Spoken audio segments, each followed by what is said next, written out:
My grandson leaned close and whispered that his parents had been secretly meeting with an agent to find a way to sell my house. That same house where I raised my son and buried my husband's ashes. I kept my face calm so he would not see the storm rising inside me. Yet my chest felt tight, as if the walls themselves were closing in. They thought I would not notice until it was too late. What they could not imagine was how quietly I could fight for what was mine. It was a cool morning on Bainbridge Island, the kind where the air smells faintly of salt and cedar. I had just poured my first cup of coffee when I heard the faint rattle of a bike on the gravel path. Leo, my 18-year-old grandson, came up to the porch with his hair still damp from the mist. He glanced over his shoulder, as if making sure no one had followed him, then leaned in close. His voice was barely above a whisper. "They have been talking to a real estate agent. They are trying to sell your house before summer." I kept my hands steady on the mug, though the heat from the coffee suddenly felt cold against my palms.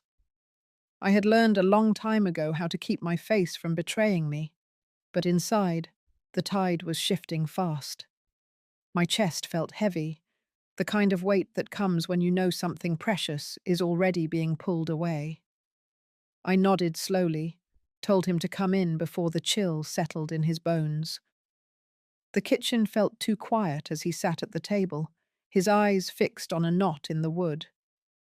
I knew he was trying not to say more, afraid of making it worse. But I also knew that whatever else came next, the truth had already been planted in my mind.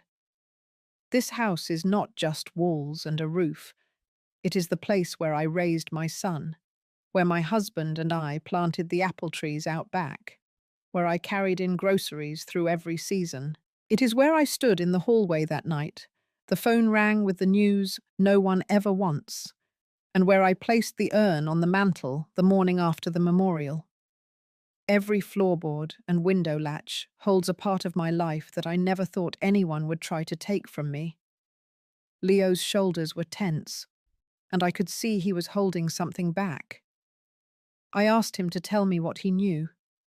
He said he had overheard conversations at home, bits and pieces about price points and timing.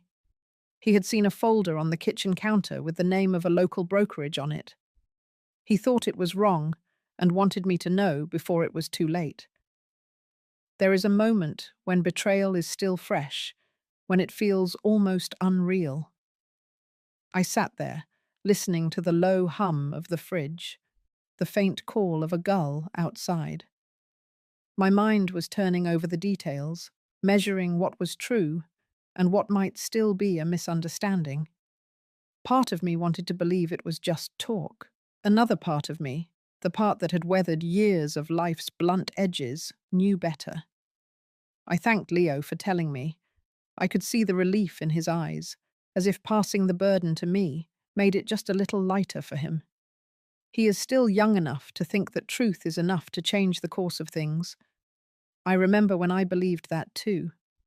As I stood by the window, watching the ferry in the distance cut a white path across the grey water, I felt the first flicker of something I had not felt in years.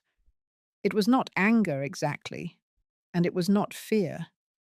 It was resolve, a quiet steadiness settling in my chest. I have lived enough years to know that sometimes you have to move in silence, the way the tide changes without a sound until you realize the shoreline has shifted. Leo asked if I was all right. I told him I was fine, that I just needed a moment to think. But in that moment, I was already beginning to sort through the next steps in my mind. Who I would need to call, what papers I would need to pull from the file cabinet upstairs. I knew that if Dylan and Sienna were planning something, they would not expect me to act quickly. That would be my advantage. The clock on the wall ticked steadily. Outside, the apple trees stood bare, their branches slick from the morning fog. This house has stood through storms that rattled the windows and winters that froze the pipes solid. I have stood through my own storms too. I am not about to watch it all be signed away without a sound. I walked Leo to the porch, told him to keep this between us for now. His nod was quick, serious. As he rode back down the path, I felt the cool air fill my lungs. There was work to be done, and I intended to do it quietly, carefully, and without giving them the satisfaction of seeing me rattled. For those listening now, you might understand the feeling. When the place that holds your memories is threatened, the fight is not about the bricks or the beams. It is about holding on to the part of yourself that has been built within those walls. And sometimes, the quietest fights are the ones that leave the deepest mark. The next morning, I sat at the kitchen table with a yellow notepad and began writing down everything I could remember from the past few months. It started with the Sunday in late September when Dylan came by alone. He had mentioned how quiet the house must be now and how much upkeep it must take. At the time, I thought he was simply making conversation. Then, in November, Sienna had offered to help with my property taxes, suggesting she could take over the payments if the deed was in both of our names. I had laughed it off, thinking she was just trying to be helpful. Now those moments lined up differently in my mind. I wrote the dates and details in careful order, leaving space to fill in anything else I remembered. There was the day a man in a windbreaker came to the door with a clipboard, asking if I was interested in a free market evaluation. I had sent him away without another thought.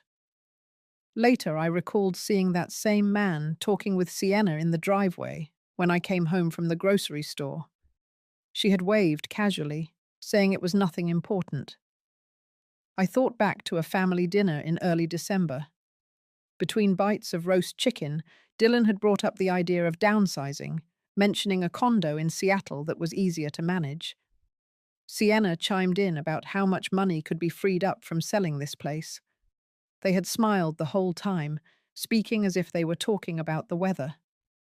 That night, I had felt a flicker of unease, but brushed it aside. In January, there was another moment I had ignored. A plain envelope arrived in the mail with a glossy brochure tucked inside. It was from a local brokerage. Across the top was a photo of my house taken from the water, the one angle I had always thought was the most beautiful. I assumed it was part of a mass mailing and tossed it in the recycle bin. Now I wondered how they had managed to get that exact shot. As I listed these events, the pattern became hard to deny. I underlined each instance where someone had approached me directly or indirectly about selling. The page filled quickly, and I could see the timeline stretching like a quiet current beneath the surface of my daily life. I got up to make another cup of coffee and noticed my hands were steady. The shock from the day before had been replaced by something sharper. I was no longer sifting through feeling, but through facts. I went upstairs to the small room I use as an office and opened the file cabinet. Inside were the important papers I had kept in order for years. The deed, the tax receipts, the insurance documents. I spread them out on the desk, noting the dates and any clauses that might matter. I remembered my husband always saying that in a storm, you check your lines and anchors before you look at the horizon. Pulling out the last folder, I found copies of checks I had written over the years to Dylan and Sienna. Some were for big moments, like their wedding and the rounds of IVF they went through. Others were for emergencies they had claimed were temporary. I added up the amounts in my head, the numbers stacking higher than I expected. I made a note to keep these records separate in case I needed them later. Downstairs again, I sat in the armchair by the front window. The apple trees in the yard were bare and still, their branches black against the pale sky. I thought about the seasons they had stood through, storms off the Sound, winters that froze the ground solid, summers that baked the grass to brittle gold. They had kept standing. I began to consider the next step. I knew that confronting Dylan and Sienna now would only alert them. If they were already speaking with an agent, they might try to move faster. I needed to give them no reason to change their pace, while I found a way to secure the house. The list in my notebook had become more than just dates and events.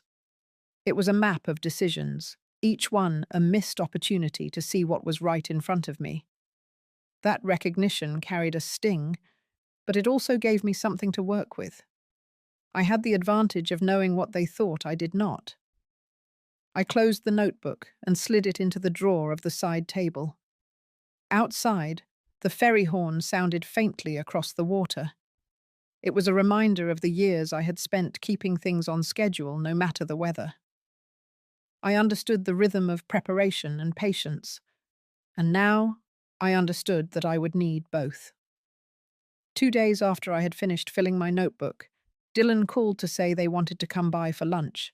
His tone was casual, but there was a slight pause before he spoke each sentence, as if he was choosing his words with more care than usual. I told him to come around noon. Sienna's voice floated in from the background, light and polite, and then the line clicked off. I set the table that morning without much thought to the food. I made a simple salad, roasted a chicken, and set out bread and butter. My focus was not on the meal. I wanted to see what they would bring with them, what kind of story they had prepared. They arrived right on time. Sienna carried a bakery box, and Dylan had a folder tucked under his arm. We sat down, and for the first few minutes, the conversation was nothing more than comments about the weather and traffic. Then, without warning, Dylan slid the folder onto the table and opened it toward me. Inside was a printed packet, neatly bound, with the heading "Authorization to Represent Property Owner." Below that was my name and address. He began explaining how this was a preliminary agreement, nothing binding, just something to let a brokerage start exploring the market. Sienna leaned forward, her tone warm, saying this was all in my best interest, to help me transition smoothly. I looked at the first page. The listing price they had filled in was $1,320,000. Next to it was a column labeled Estimated Net Proceeds. It showed $1,220,000 after fees. Dylan pointed at the number and said it would be enough to cover everything they needed and still leave me with a comfortable cushion. Then came the part that told me everything I needed to know. Dylan explained that they had already spoken to a potential buyer who was interested in making an offer before the property even went public. Sienna added that moving quickly could save time and spare me the hassle of open houses and strangers walking through my home. I kept my eyes on the papers, scanning for the details they probably hoped I would overlook. The commission rate was higher than average. The closing date was marked for just 60 days out, and the buyer's name was left blank, a space waiting to be filled. The air in the kitchen felt heavier. I could hear the low hum of the refrigerator behind their voices. My fork rested on the edge of my plate, untouched. Every word confirmed what Leo had told me. This was not an idea they were toying with. It was already in motion. I asked Dylan to explain how he thought the transition would work. He spoke quickly, outlining a plan that had me moving into a 2-bedroom condo in Seattle, close to Sienna's family. He mentioned a building with a community lounge and weekly game nights. Sienna added that I would not have to worry about repairs or lawn care. The way they described it, the move sounded like a favor, a gift wrapped in convenience. But in the middle of their polished pitch, Dylan let slip a detail that cut through everything else. He said that with the proceeds from the sale, they could pay off the $120,000 lost in his cryptocurrency investment and secure the $450,000 buy-in for the franchise they wanted. Sienna's hand touched his arm lightly, as if to tell him to be careful, but it was too late. I sat back in my chair, letting the silence stretch. Sienna reached for her coffee cup, eyes fixed on the table. Dylan shifted in his seat. The moment had changed, and they could feel it. I told them I appreciated them bringing me the information, that I would look it over. I slid the papers back into the folder and closed it. The rest of lunch passed in short, shallow exchanges. They spoke about a trip they were planning for the summer, a friend's wedding in California. I listened without offering much in return. My mind was already moving in another direction. After they left, I cleared the table slowly, placing each dish in the sink. The house was quiet again, but the silence no longer felt the same. I went to the living room and sat in my chair by the window. The ferry was crossing in the distance, its white wake cutting clean through the grey water. I thought about what had just happened, the way they had come into my home with their plan neatly laid out, confident that I would sign away the place without a second thought. I thought about the numbers they had presented, and how easily they had woven their own needs into the story of what was supposedly best for me. It was no longer a matter of suspicion. I had heard it from them directly. This was a calculated move, not a conversation. And in their calculations, I was a line item, a means to an end. I went to my desk and opened the drawer where I had placed my notebook. I added a new section, noting the date and everything said at the table. I included the listing price, the estimated net proceeds, and the exact figures Dylan had mentioned about his losses and the franchise buy-in. The page filled quickly. I closed the notebook and sat for a long moment, looking at the apple trees outside. The branches swayed slightly in the wind. The trees had stood through storms and drought, holding their ground year after year. I knew then that I would do the same. The morning after that lunch, I called Harper Lynn. I had met her years earlier at a community fundraiser and remembered her as someone who spoke little but listened closely. When I told her what had happened, there was no hesitation. She suggested we meet that afternoon at her office in Winslow. Her office sat on the second floor of a brick building overlooking the marina. Inside, the air smelled faintly of paper and cedar polish. She closed the door and motioned for me to sit at a long table, already set with a legal pad, a pen, and a folder with my name typed neatly on the tab. I laid out the details from my notebook, the copies of the checks, and the folder Dylan had left with me. She listened without interrupting, her eyes moving between my notes and the documents. When I finished, she folded her hands on the table. "We need to secure your ownership in a way that cannot be undone without your consent." She began sketching a plan on the pad in quick, precise lines. The first step would be a life estate deed, naming me as the life tenant with the right to occupy the house for the rest of my life, and naming Leo as the remainder man who would inherit it after my passing. This would ensure that no sale could proceed without both our signatures. The second step was to record a memorandum of lease for 99 years, with a token rent of $1 a year, listing me as the tenant. It sounded redundant at first, but Harper explained that it created another layer of possession rights, making any forced sale far more complicated. The third layer was to transfer the property into an LLC, with the sole member being a family trust she would establish for me. I would be the current trustee and beneficiary, and she would serve as the successor trustee if I could no longer act. This structure would shift ownership away from me personally while still giving me full control, adding another shield against outside pressure. For the fourth measure, she suggested granting a conservation easement to the Bainbridge Land Trust, covering the waterfront strip and the stand of apple trees. It would preserve those areas from development and give the trust the right of first refusal if the property were ever put up for sale. In practical terms, it would deter most speculative buyers and lower the market appeal for anyone looking to flip the property. Lastly, Harper picked up the folder of old checks and made a note. These will be converted into promissory notes with defined repayment terms.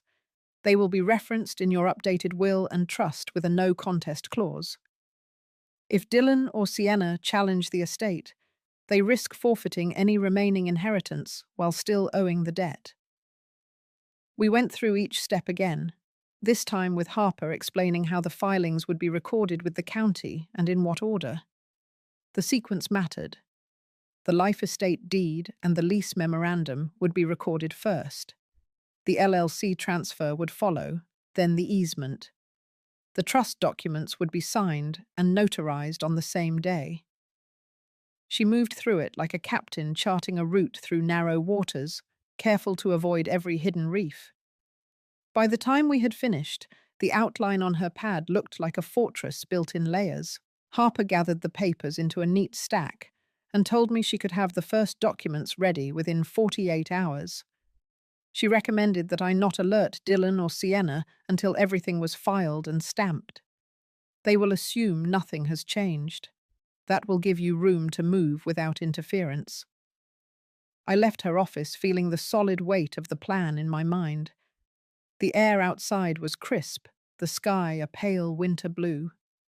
As I walked back to my car, I thought about the ferry schedules I used to manage.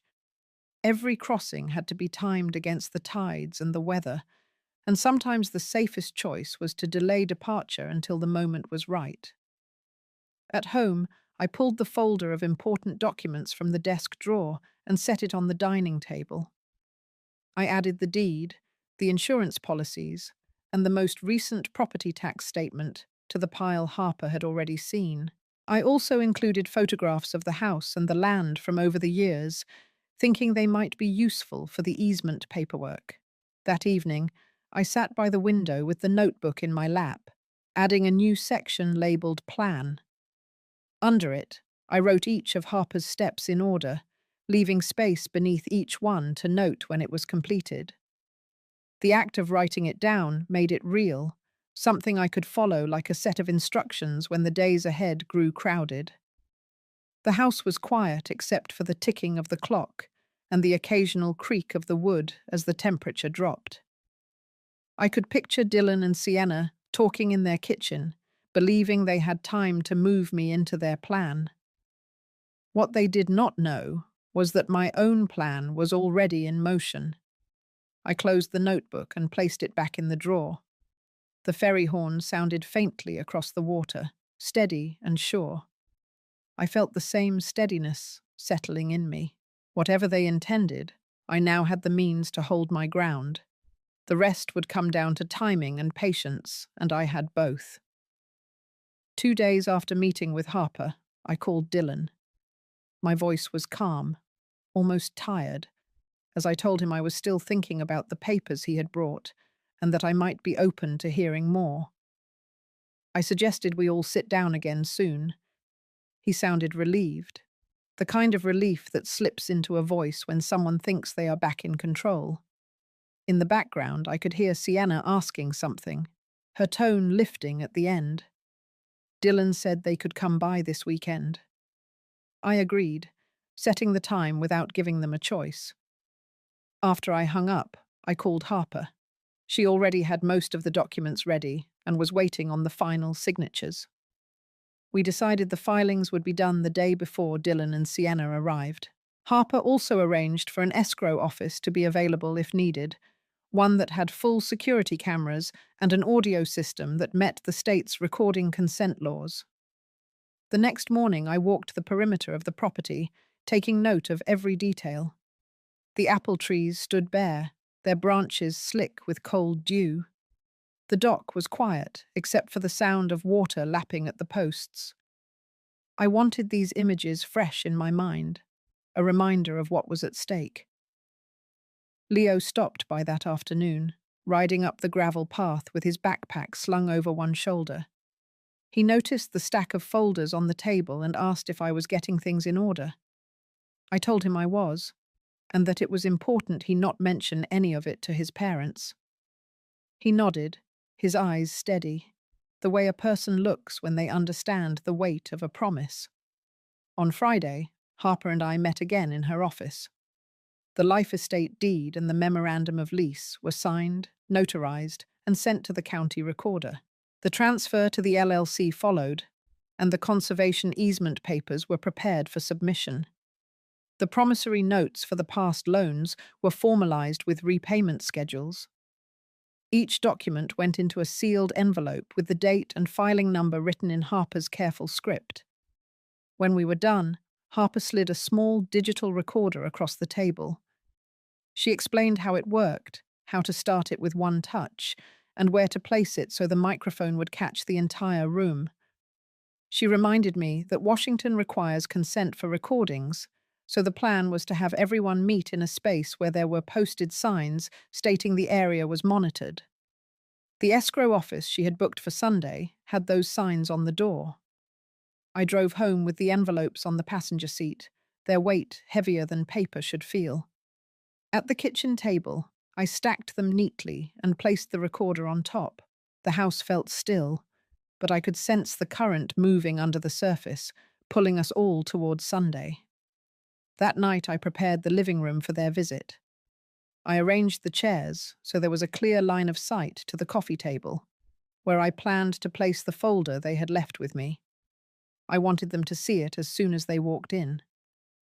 I also set out fresh coffee cups and a plate of crackers, the kind of neutral hospitality that would keep them from thinking I was on edge.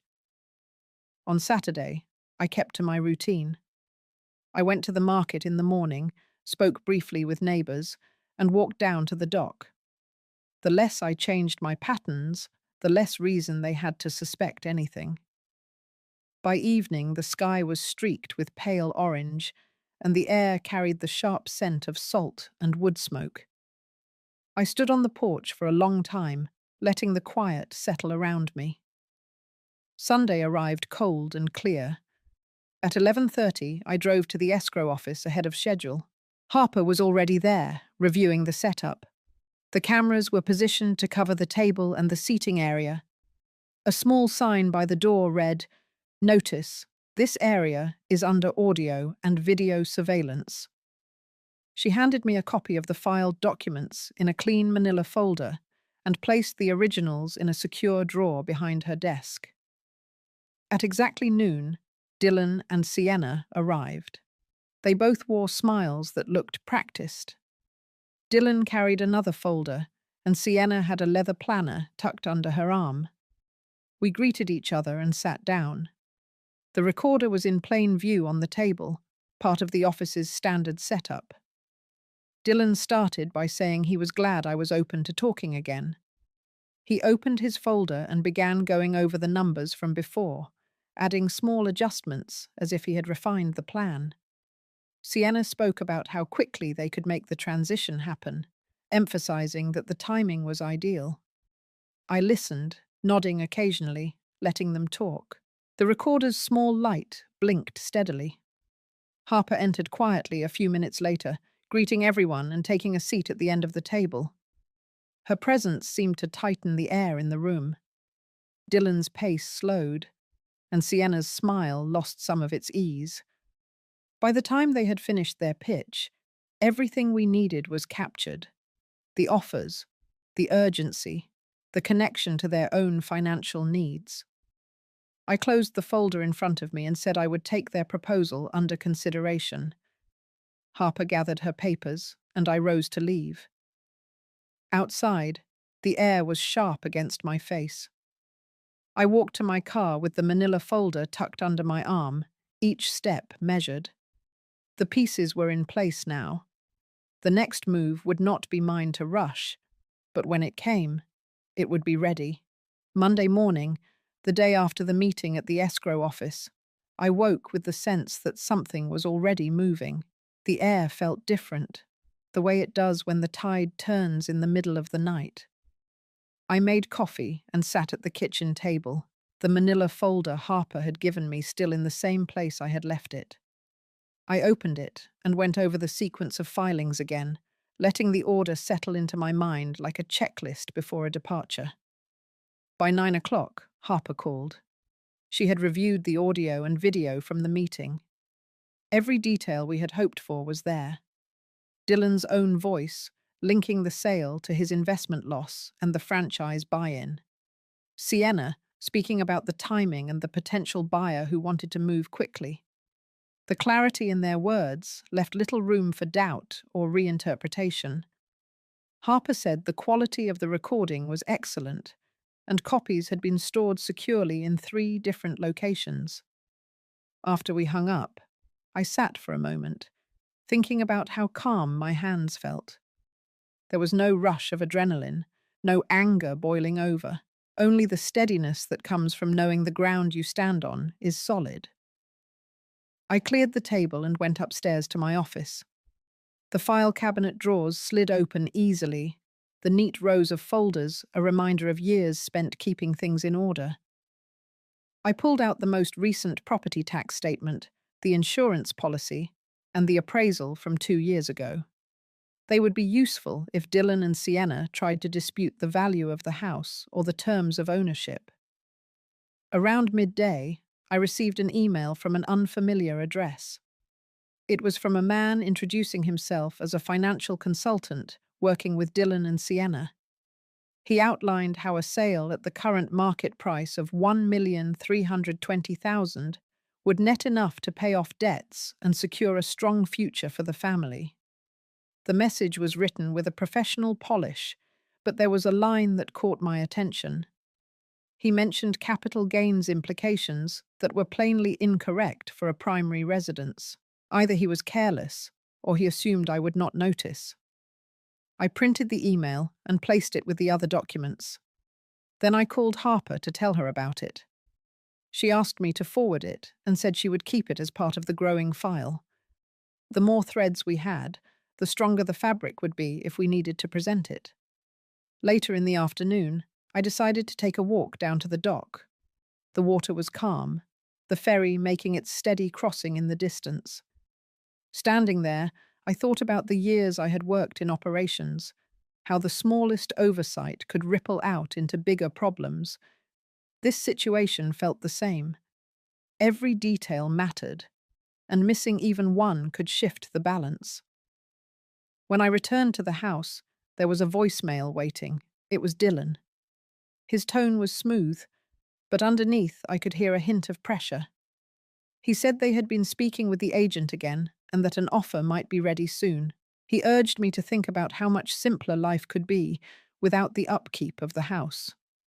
I saved the message and made a note in my notebook about the date and time. By evening, I had a complete folder with the property documents, the promissory notes, the recordings, the email from the consultant, and the voicemail from Dylan. It was a record not just of their intentions, but of the pattern they had followed. Laying it all out in front of me, I could see the progression clearly. The casual comments, the subtle pressure, the polished pitches, and now the direct move to line up a buyer. I thought about calling Leo, but decided against it.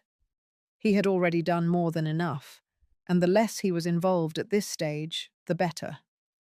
This was a point where quiet, deliberate action mattered more than conversation. Before bed, I called Harper one more time.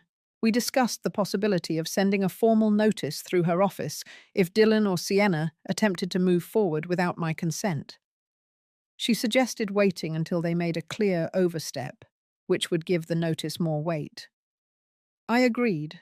Timing was everything, and I was willing to let them believe the path ahead was still clear for them. The house was dark except for the lamp by my chair. I sat there for a while, listening to the low hum of the refrigerator and the faint creak of the beams as the night air settled in. The documents were back in their place, the plan intact, and the record growing stronger by the day.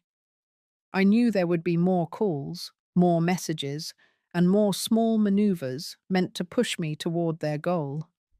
But each one would only add to the file. Each one would make my position stronger when the moment came to put a stop to it for good. When I finally turned off the light, the quiet of the house felt like an anchor. Everything outside might shift and pull, but here, for now, nothing moved without me allowing it. By midweek, the rhythm of their pressure began to change. Where before Dylan's calls had been spaced days apart, now there were messages waiting each morning.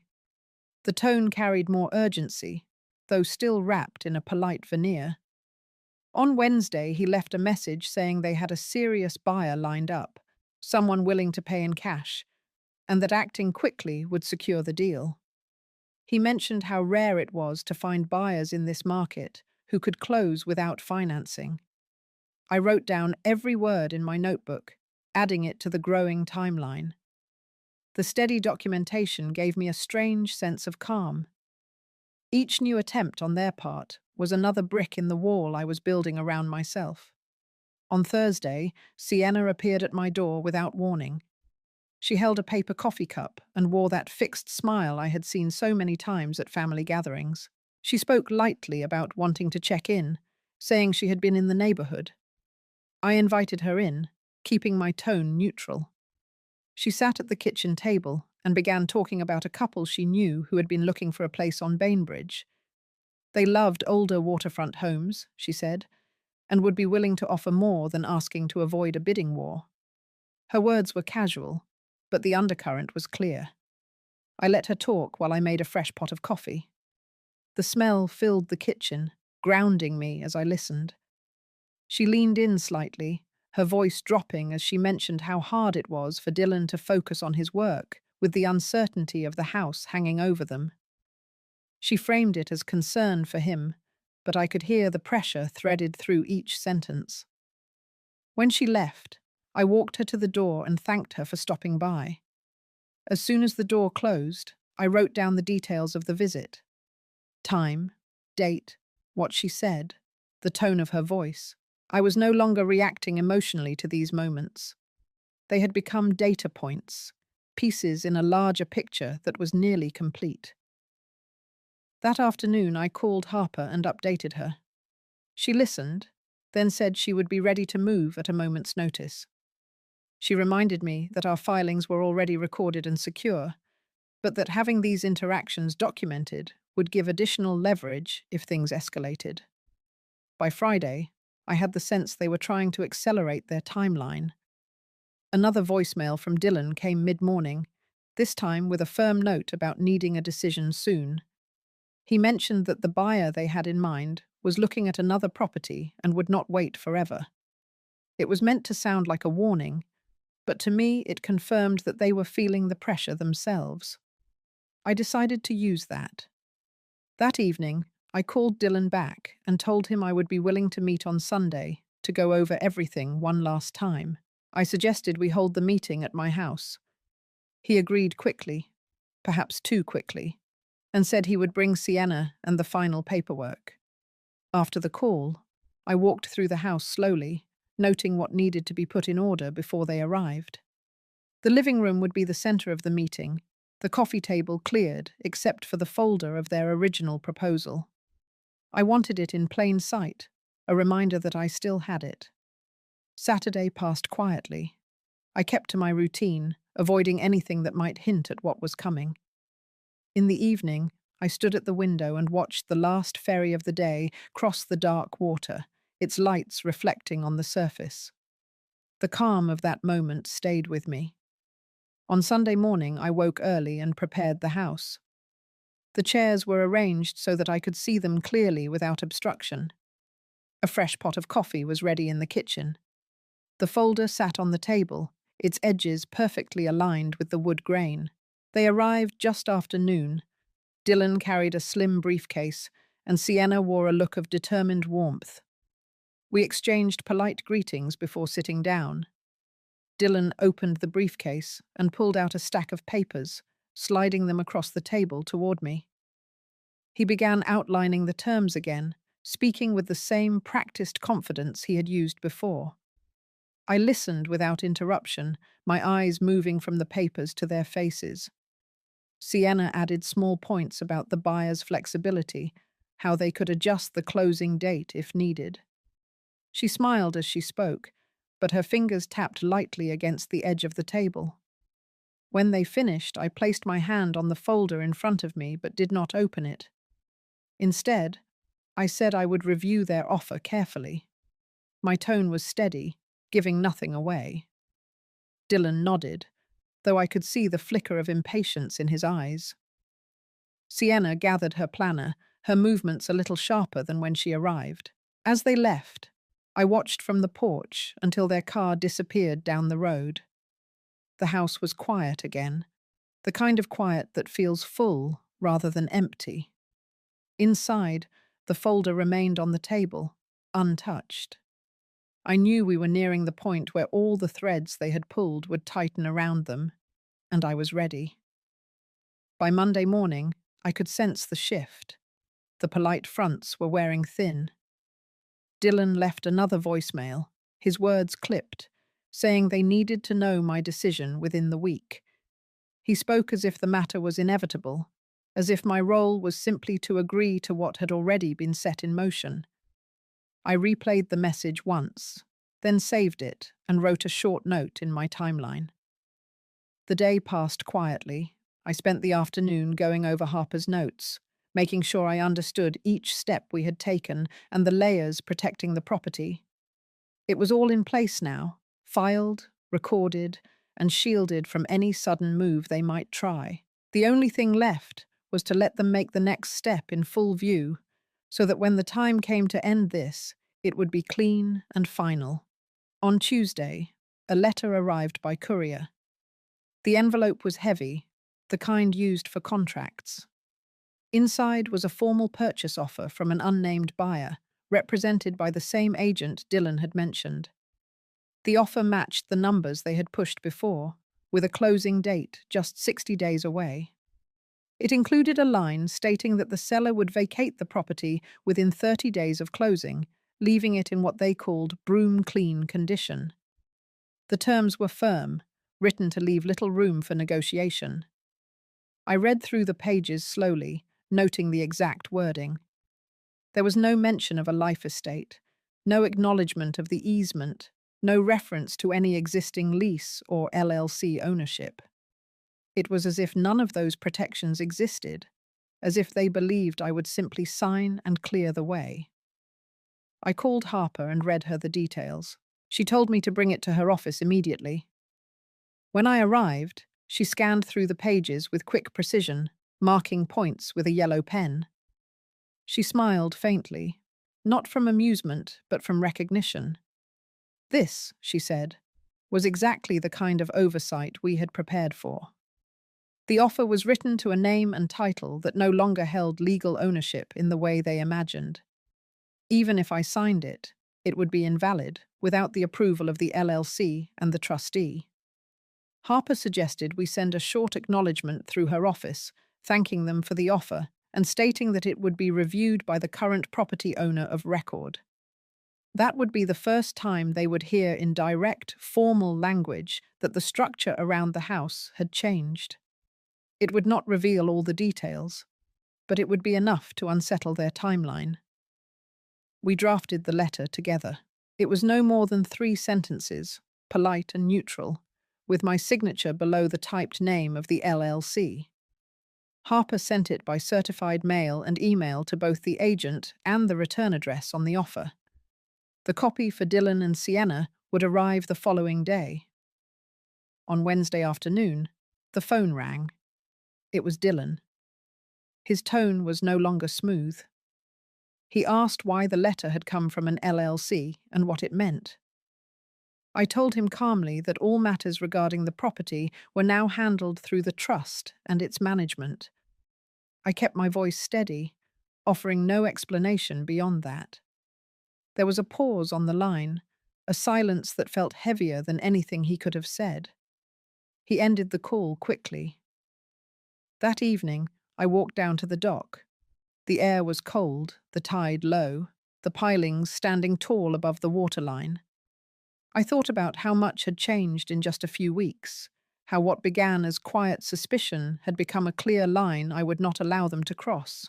The protections were no longer ideas on paper. They were recorded facts, standing like the pilings beneath me, rooted deep where the current could not move them. Thursday brought another envelope, this one thinner.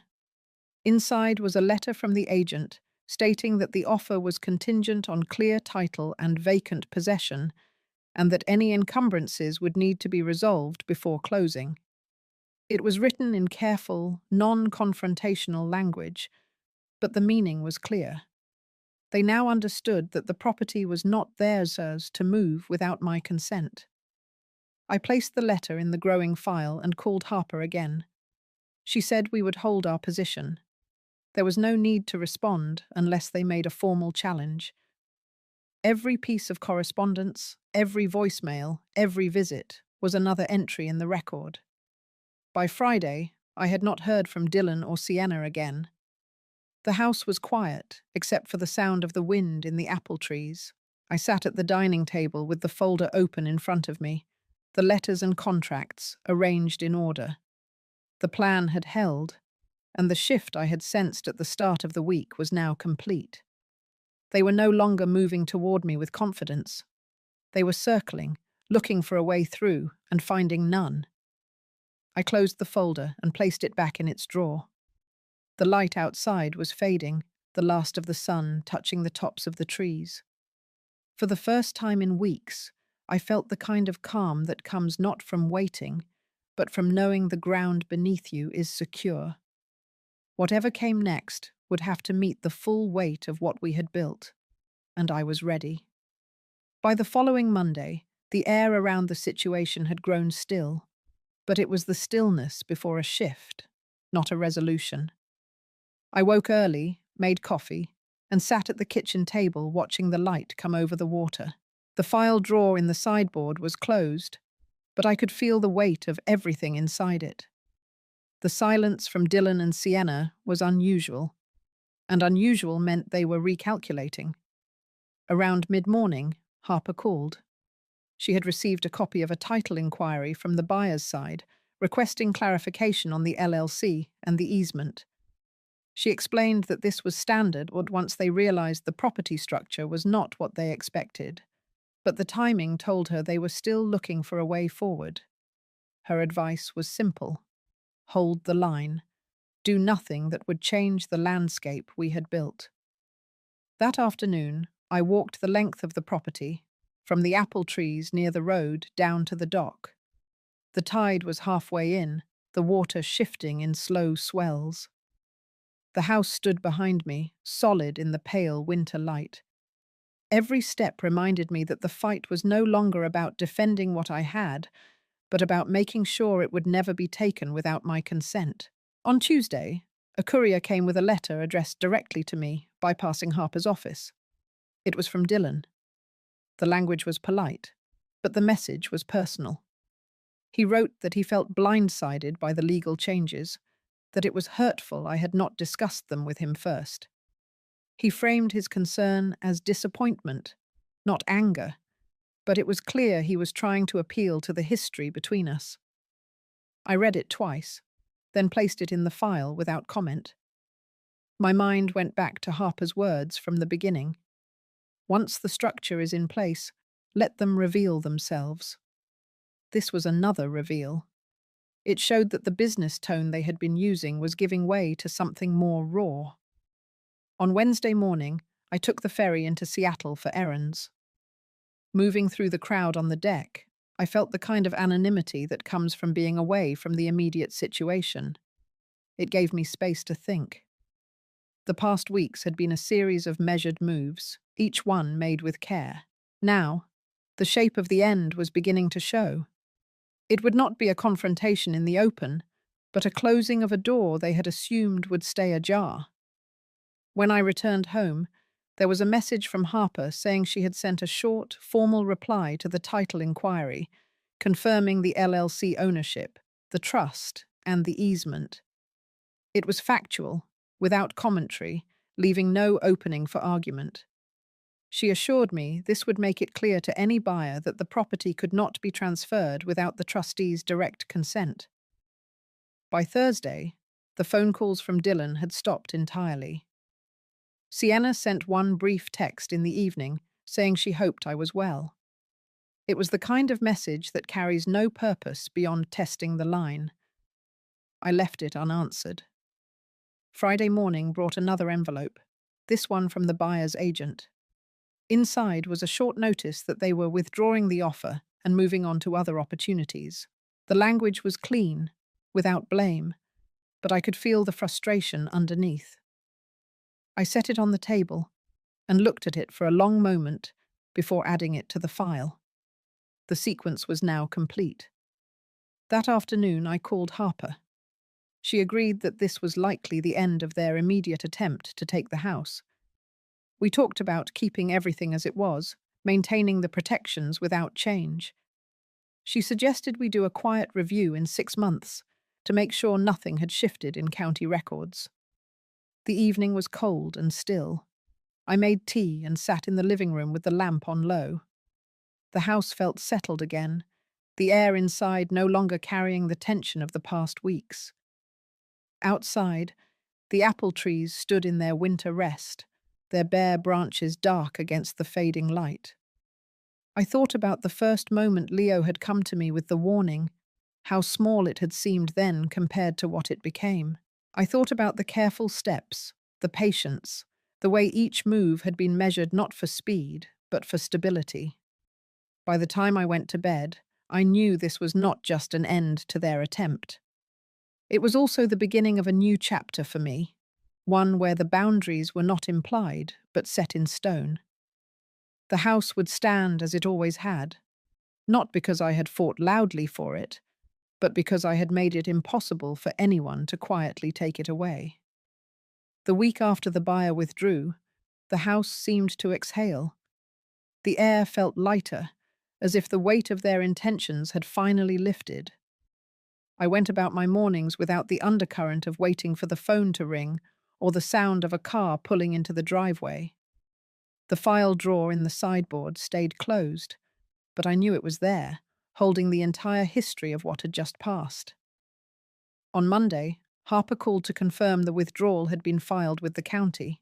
She had already checked the title records and confirmed that nothing had changed on the property's status.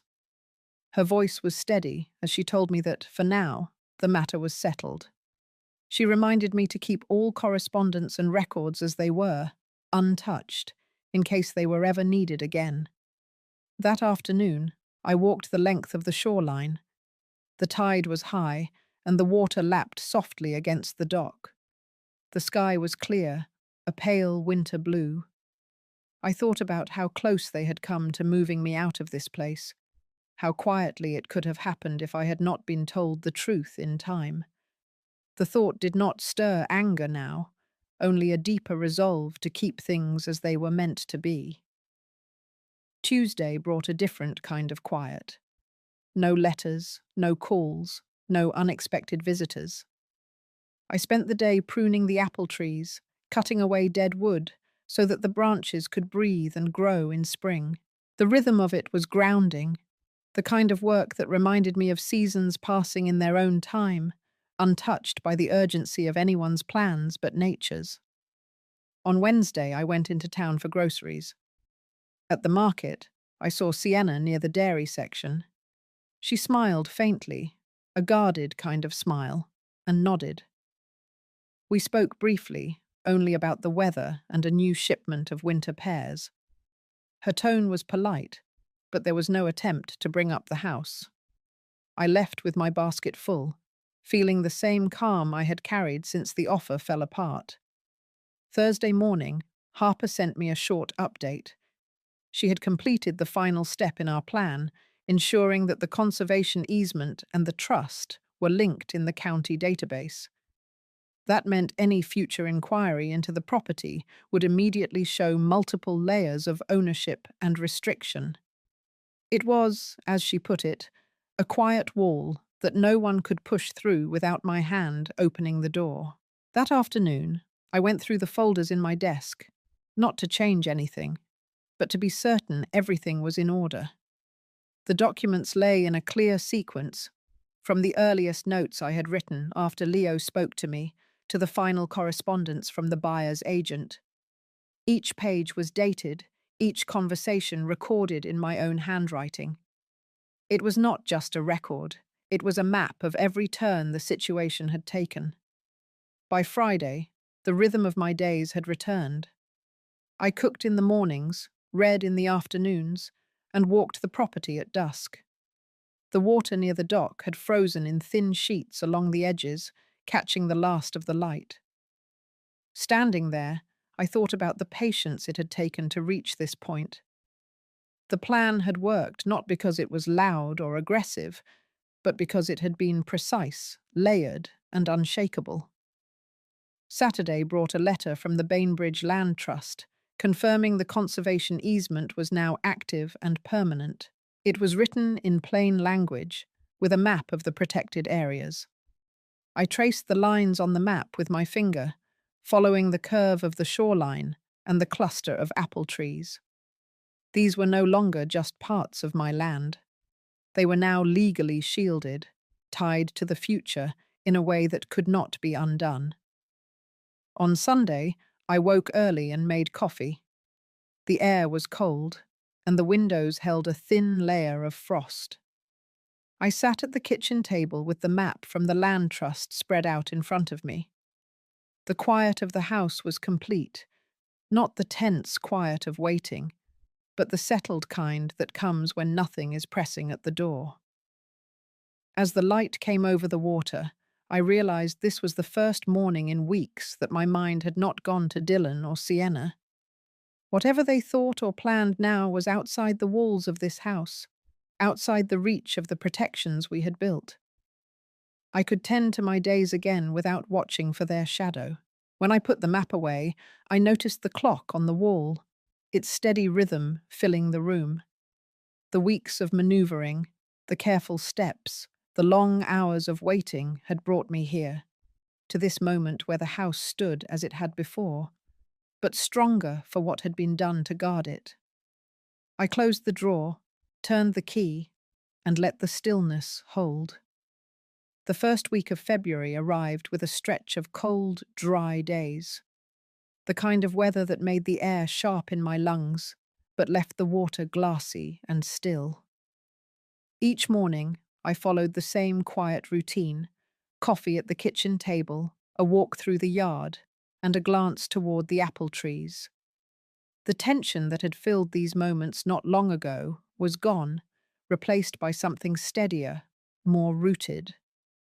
On Monday, I sorted through the last of the seasonal bills. Everything was in order.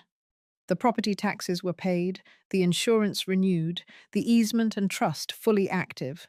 It struck me that for the first time in months, there were no open questions hanging over the house, no papers waiting for my signature, no calls to return.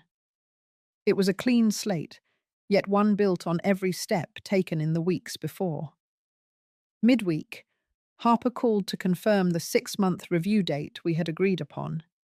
She said she would mark it on her calendar, and that there was no need for us to speak again until then unless something unexpected came up.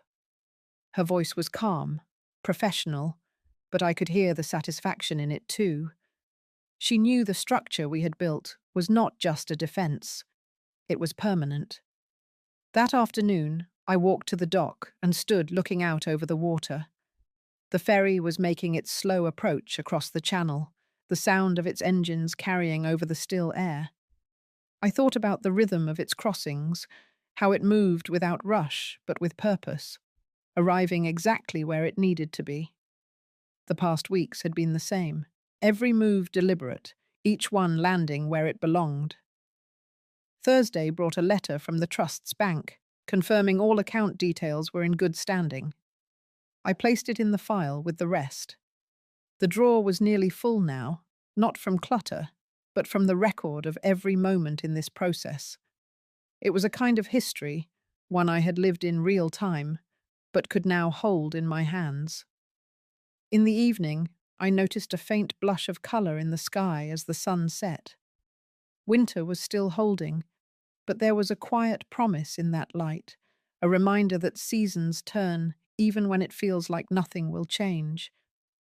On Friday, I decided to spend the morning in the garden. The soil was cold, but I cleared the beds, cutting away last year's growth. It was a simple act, but one that felt symbolic. Clearing space for what comes next, not clinging to what had already run its course. Saturday passed without interruption.